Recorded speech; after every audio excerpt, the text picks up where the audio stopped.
गरुड़ पुराण में महाराज जी ऐसी बहुत सी बातें हैं, जैसे बोला जाता है कि नर्क में जाएंगे, तला जाएगा।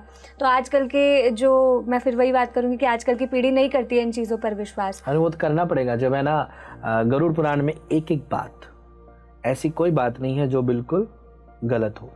हमारे यहाँ पे 18 ही महापुराणों के अंदर जो जो एक एक शब्द लिखा है, पूरा वैज्ञानिक तौर पर, आध्यात्मिक तौर पर, और हमारे ऋषि मुनियों ने सब, हवा में कोई बात नहीं हो सकती।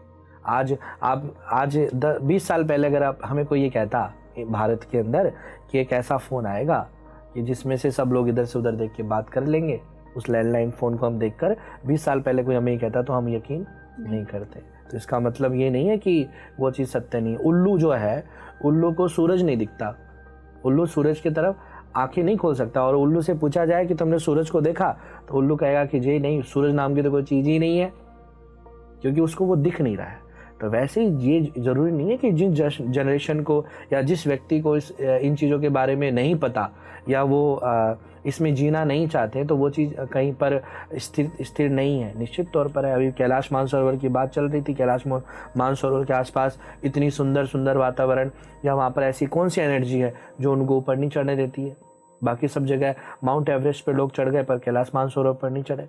अब हम लोगों ने, जो हमारे शास्त्र कहते हैं कि कैलाश मानसरोवर पर भगवान शिव के ऊपर चंद्रमा, और चंद्रमा के हाथ में अमृत कलश है। इस पूरे ब्रह्मांड का सबसे अनमोल जो रत्न है 14 रत्नों में से, वो अमृत कलश है।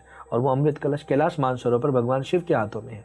तो उसकी जो सिक्योरिटी, इतनी हाई सिक्योरिटी है कि आज तक कोई भी उस पर नहीं चढ़ पाया। जो कि माउंट एवरेस्ट है वो काफ़ी छोटा है और नीचे है, पर फिर भी उसकी जो सिक्योरिटी है, वहाँ पर एनर्जी जो जिस तरीके से काम कर रही है, वो किसी को चढ़ने नहीं देती। पर अब कोई कहे नहीं, हम तो नहीं मानेंगे, जाकर दिखा दो। जो जनरेशन नहीं मानना चाहती इस बात को, या इनको ढोंग कहना चाह रही है या झूठ कहना चाह रही, वो कैलाश मानसरोवर पर चढ़ के दिखाओ। ये तो हमारे सामने प्रत्यक्ष ही है। हो सकता है वैकुंठ में आप नहीं जा पा रहे हो, या ब्रह्मलोक में नहीं जा पा रहे हो, या पितृलोक में नहीं जा पाओगे, या चंद्रलोक में नहीं जा पाओगे, सूर्यलोक में नहीं जा पाओगे, परंतु कैलाश मानसरोवर पर तो जा सकते हो। वहीं पर चढ़ के दिखा दो कोई।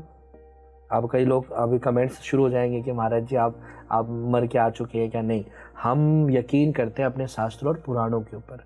जिन लोगों ने ये बातें लिखी है वो इस चीज़ को अनुभव करके आ चुके हैं, वो आज भी जीवित है। हमारे यहाँ पर आज भी वेद व्यास जी जीवित है, निश्चित तौर पर अमर है, अमरता को प्राप्त है। वशिष्ठ जी अमरता को प्राप्त है।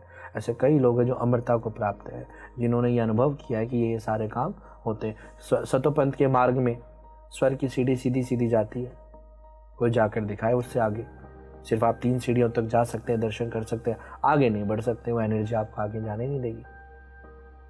तो ये सारी चीज़ें जो है श्रद्धा का विषय है।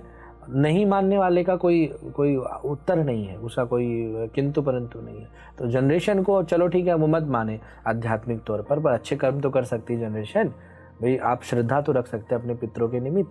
ये जो 15 दिन आपको दिए गए हैं, चलो कुछ मत करो, पर इन 15 दिनों में तो आप ये संकल्प ले लें कि हम अपने माता पिता को किसी प्रकार से कोई कष्ट नहीं देंगे, हम अपने दादा दादी को किसी प्रकार से कोई कष्ट नहीं देंगे। कोई भी देखिए ना, वृद्धाश्रम क्यों निर्माण हो रहे हैं? इसी कारण से हो रहे हैं ना कि श्राद्ध नहीं बन रहे उन घरों में। आप पूछिए जो भी वृद्धाश्रम के अंदर हुआ, आपने कभी श्राद्ध बनाया अपने घर में? क्या आप अपने बच्चों को दिखाया कि देखो अब मैं अपने सास ससुर को या अपने दादा दादी को याद कर रही हूँ? निश्चित तौर पर वहाँ पे कोई ना कोई कमी रही होगी। हमारे सनातन धर्म के जितने भी उत्सव है या त्यौहार है या जितने भी नियम, उनका पालन नहीं करते, तभी आपको वृद्धाश्रम में जाकर धक्के खाने पड़ते हैं। मैं बच्चों की कभी भी गलती नहीं मानते हम लोग। आप डेफिनेटली पेरेंट्स की गलती होती है कि कहीं ना कहीं उन्होंने ऐसे संस्कार नहीं दिए हैं जिसके कारण से वो उनकी रेस्पेक्ट नहीं कर पाते। कहीं ना कहीं वो इतने मोह में फंस गए अपने बच्चों के कि सब कुछ एक सेकंड में सब कुछ उनके नाम कर दिया, क्योंकि वो कभी सत्संग में नहीं गए होंगे। बिनु सत्संग विवेक राहुई, राम कृपा बिनु सुलभ न सोई। अगर पेरेंट्स सत्संग में जाएं तो उन्हें पता रहे भैया हमें उतना ही देना है जितना आवश्यक है, हमें अपने हाथ काट के नहीं देने हैं, हमें हमारा घर हमारे नाम पर ही रखना है, हमें ऐसा कोई काम नहीं करना है कि हमें दूसरों के सामने हाथ फैलाने पड़े। तो ये सारे नियम कहाँ सिखाए जाते हैं? क्या सत्संग के अंदर ये सारे नियम सिखाए जाते हैं? फिर जब पूरा जीवन दुखी हो लेते हैं, फिर आपको वृद्धाश्रम चाहिए या फिर आपको कोई बाबा चाहिए। और यही काम अगर आप बचपन में अपने बच्चों को समझाना शुरू कर दें, संस्कार देना शुरू कर दें, देखिए दिया हुआ कभी भी संस्कार विफल नहीं होता है, निष्फल नहीं होता है। वो एक ना एक दिन बढ़कर पेड़ बनता ही बनता है। तो निश्चित तौर पर कहीं ना कहीं कमी जो है वो पेरेंट्स की होती है, जो पेरेंट्स वृद्धाश्रम में जा रहे हैं।